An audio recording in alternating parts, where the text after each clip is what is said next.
Comprar ou alugar um imóvel? Qual é mais lucrativo? Eita, meu parceiro, que hoje o vídeo vai ser polêmico, viu? Já vai pedindo silêncio para a plateia, porque depois da vinheta e depois de você deixar o seu like, nós vamos às contas. Bom dia, boa tarde, boa noite. Sejam todos muito bem-vindos a mais um vídeo aqui no canal Vida Financeira, o maior canal de finanças da minha rua, quiçá do meu bairro. Eu me chamo Samuel, eu não sou um analista financeiro, mas eu sou um especialista do meu próprio dinheiro.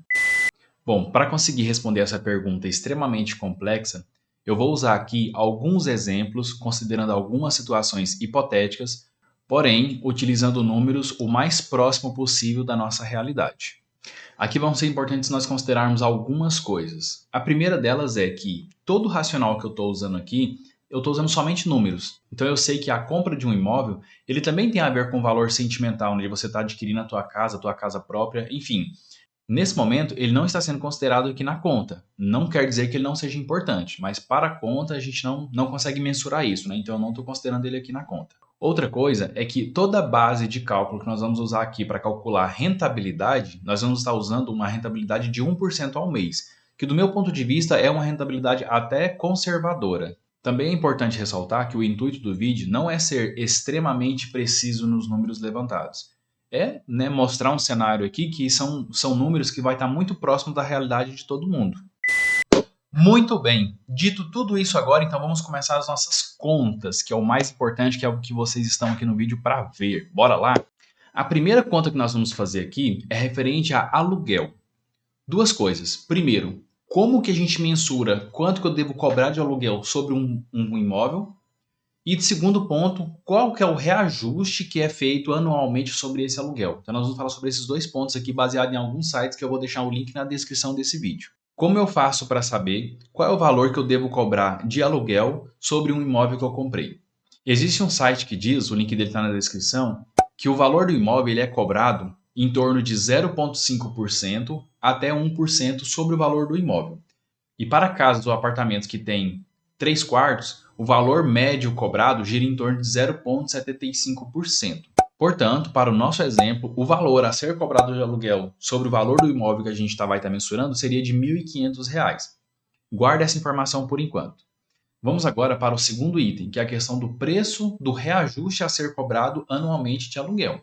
Primeiro que existe um indicador chamado IGPM, que ele é usado justamente para isso. Esse indicador ele serve para nortear quanto que cada dono de imóvel vai cobrar de reajuste de aluguel a cada ano. O que acontece? Esse GPM ele tem oscilado muito. O que significa? Tem anos que o GPM chegou a fechar até negativo. Então, se o dono do imóvel fosse executar na prática a aplicação do indicador IGPM, tem anos quando o indicador fechasse negativo que ele deveria ir lá bater no inquilino lá e falar, olha, esse ano eu vou reduzir o valor do seu aluguel porque o indicador IGPM fechou negativo. E tem ano que ele chega a subir até mais de 20%. O que acontece? Por causa dessa oscilação, esse indicador se torna um pouco difícil de seguir ele à risca. Então, pesquisando um pouco sobre o assunto, eu vi, por exemplo, que o site Quinto Andar, que é um site que faz gestão de aluguéis de imóveis, ele passou a adotar, depois de 2020, a prática de não usar mais o IGPM, mas sim o IPCA. O IPCA é o indicador de inflação. Ele é um indicador que ele tem uma menor sazonalidade do que o indicador de IGPM. Então, passou-se a usar, após 2020, o indicador de IPCA para mensurar o reajuste de aluguel. Nesse gráfico que eu estou mostrando para vocês aqui agora, essa linha azul é a linha que mostra o indicador IGPM, como ele performou nos últimos 10 anos. Então, a oscilação dele é muito alta. Agora, perceba que essa linha laranja é o indicador IPCA. Ele tem uma sazonalidade menor, ele oscila menos do que o IGPM. Por isso, o site Quinto Andar está usando o indicador IPCA como cálculo para reajuste no lugar de usar o IGPM. Mas e aí, o que a gente faz então, né? Nem todo mundo usa o IPCA. Tem gente que usa IGPM, tem gente que usa IPCA. O que a gente fez então? A gente fez uma média dos dois. Na média, o IGPM nos últimos 10 anos fechou com 8,8 de média. E o IPCA fechou com 5,9. Então o que a gente fez aqui? Toda a base de cálculo que nós usamos para reajuste de aluguel, nós usamos 6%, que é para fechar a conta nenhum e nem outro, beleza? Bom, galera, agora senta na cadeira porque vem aí o primeiro choque de realidade. Quanto você acha, você que paga aluguel hoje, quanto você acha que você vai pagar de aluguel no acumulado de 5 anos, considerando esse reajuste anual que eu comentei de 6%. Tá curioso para saber? Beleza. Bota na tela. Bom, então veja bem, eu criei aqui 3 métricas. Lembra que eu comentei sobre o preço do imóvel que a gente está falando seria equivalente a R$ 1.500. Só que eu sei que isso não é uma realidade de muita gente hoje. Muita gente hoje não paga R$ 1.500 de aluguel porque às vezes mora numa casa com um valor patrimonial mais barato. Então eu fiz 3 exemplos aqui para ficar mais fácil da gente entender. Vamos lá, primeiro exemplo. Quem hoje mora em uma casa que paga R$ 800 de aluguel hoje, considerando esse reajuste de 6% ao longo de 25 anos, que é o exemplo que a gente vai simular aqui, a pessoa vai pagar R$ 526 mil somente de aluguel durante os próximos 25 anos no acumulado. Quem hoje mora numa casa de 1.212, que é equivalente a um salário mínimo, ao longo dos 25 anos vai pagar R$ 797 mil de aluguel. E quem mora hoje aí numa casa aí de aproximadamente R$ 1.600 de aluguel, ao longo dos 25 anos vai estar ultrapassando R$ 1 milhão que vão ter pago de aluguel durante 25 anos. É muita grana de aluguel, não é não? Muito bem. Então agora, depois que nós já falamos da parte do aluguel, agora vamos para as contas sobre pegar os dinheiro que tem, investir ou comprar o imóvel, qual que sai mais em conta. Agora, de verdade, a gente vai para a conta aqui. Nós vamos fazer aqui 3 cenários. Quais são os 3 cenários? Cenário número 1, onde a pessoa tem R$ 200 mil em mãos e ela está decidindo entre comprar uma casa ou investir o dinheiro, beleza? Segundo cenário, a pessoa tem uma parte do dinheiro em mãos. Então, ou ela vai dar esse valor de entrada e financiar o restante, ou ela investe aquele pouco que ela tem e continua morando de aluguel.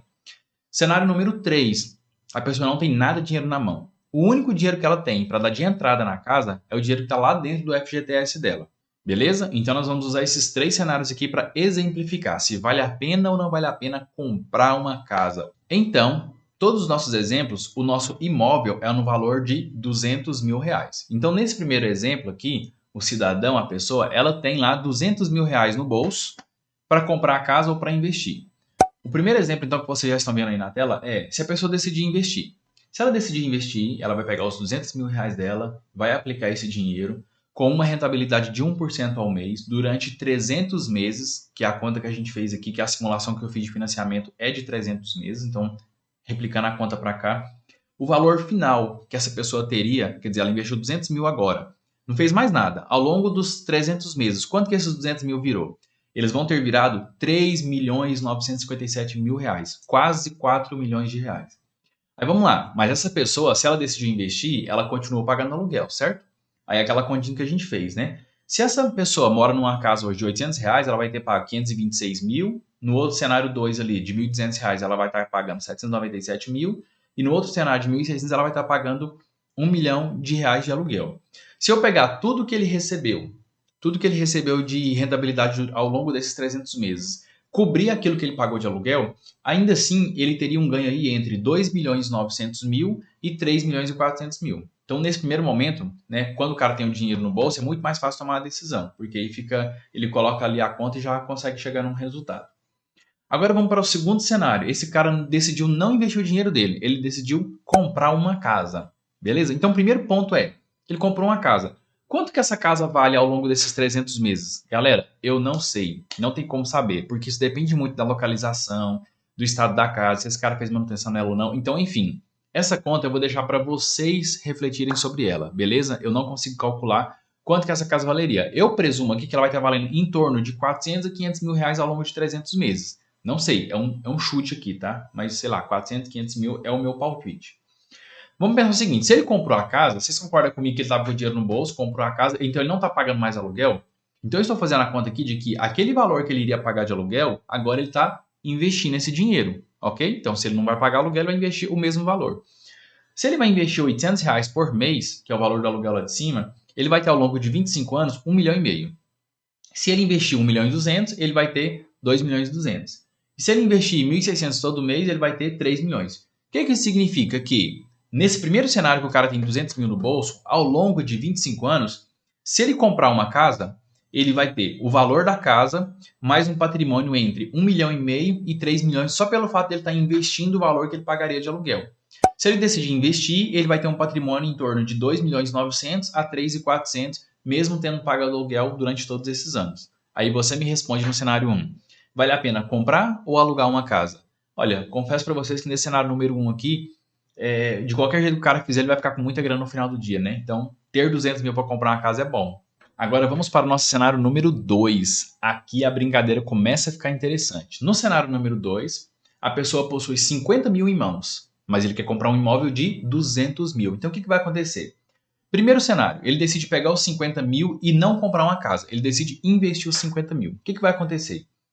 Investindo 50 mil, ao longo dos 300 meses, ele vai ter acumulado um patrimônio de 989 mil reais, somente tendo investido 50 mil reais, sem fazer aporte, sem nada. 50 mil virou 989 ao longo de 300 meses. Aqui agora tem alguns pormenores. Primeiro, se ele está pagando aluguel todo mês, se você entende que faz sentido descontar o valor que ele pagou de aluguel ao longo desses anos, se sim, então você vai fazer um delta. Então você vai pegar os 989 reais que ele vai ter de patrimônio e fazer um delta sobre aquilo que ele pagou de aluguel. Nesse cenário, com 800 reais de aluguel, ele vai ter um delta de 462 mil reais positivo. Quem está pagando um salário mínimo de aluguel hoje, ele vai ter um patrimônio de 191 mil reais positivo. E quem hoje está pagando 1.600 reais de aluguel, o dinheiro que ele investiu não é suficiente para pagar todo o aluguel dele. Então, ainda assim, ele teria um delta aí de 63 mil reais negativo. Agora, tem que fazer entender, né? No cenário número 1 que eu citei, o cara está pegando o dinheiro que ele pagaria de aluguel e está investindo. Nesse caso, vai gerar uma reflexão para você aí agora. Faz sentido eu considerar o delta e olhar para essa conta? Ou faz sentido no final do dia eu falar, não, meu patrimônio atual é de 989 mil reais. Vou deixar para vocês também refletirem sobre isso. Então vamos pensar agora pelo outro lado. O cara decidiu comprar a casa, tendo 50 mil reais para dar de entrada e financiando os outros 150 mil. Eu fiz uma simulação em um determinado banco, considerando esse mesmo cenário, dando 50 mil de entrada e comprando um imóvel de 200 mil. Para dividir isso em 300 meses, o valor da prestação fica algo próximo de R$ 1.800. Então, fazendo uma conta simples aqui, R$ 1.800 por 300 meses, vai dar um valor, mais o valor da entrada, vai dar aí 590 mil reais que a casa vai estar valendo para ele. Quer dizer, ele vai comprar uma casa de 200 mil agora, e ao longo dos 300 meses, ele vai estar pagando por essa casa 590 mil reais. Agora tem que pensar, ele decidiu investir o dinheiro dele no imóvel, então ele comprou a casa ou comprou o apartamento. Agora, no final de 25 anos, ele tem um imóvel no valor aí que custou para ele 590 mil reais, mas possivelmente ele vai ter um imóvel que deve valer para ele em torno de 400 a 500 mil reais, então quer dizer, ele tem um patrimônio de 400 a 500 mil reais. Sendo que lá em cima, ele teria um patrimônio de 989 mil reais. Então tem que entender aqui, né? O aluguel, eu coloco o aluguel na conta ou não? No meu ponto de vista, eu não posso considerar o aluguel nesse caso aqui, porque eu mato o aluguel junto com o financiamento. E no final das contas eu tenho que olhar. No final da história, qual é o meu patrimônio? No exemplo de cima, o patrimônio dele vai ser 989 mil reais. No exemplo de baixo, o patrimônio dele vai ser 400 mil reais, que vai ser o valor da casa dele, que eu estou chutando aqui mais ou menos que seja. Aí eu te pergunto, para você, no cenário 2, compensa comprar uma casa ou compensa investir o dinheiro? Coloca aí nos comentários o que você acha. Agora vamos para o exemplo número 3, que com toda a sinceridade do mundo aqui, na minha opinião, é o único exemplo em que compensa uma pessoa comprar casa. Quando a pessoa não tem o dinheiro no bolso para comprar, o dinheiro que ela tem é uma aplicação que ela tem de FGTS, que ela não sabe nem quando ela vai colocar a mão nesse dinheiro, e a rentabilidade do FGTS é muito baixa, que é o que eu vou mostrar para vocês aqui agora. Então vamos lá, a pessoa tem 50 mil reais, não no bolso dela, tá lá na conta da Caixa, lá no FGTS, rendendo 3% ao ano, que é o que o FGTS rende hoje. Então 3% ao ano dá uma taxa de 0,25% ao mês. O que significa? O cara que tem 50 mil reais lá no FGTS, se ele decidir não capturar esse dinheiro para comprar uma casa e deixar ele investido no FGTS, é um péssimo negócio.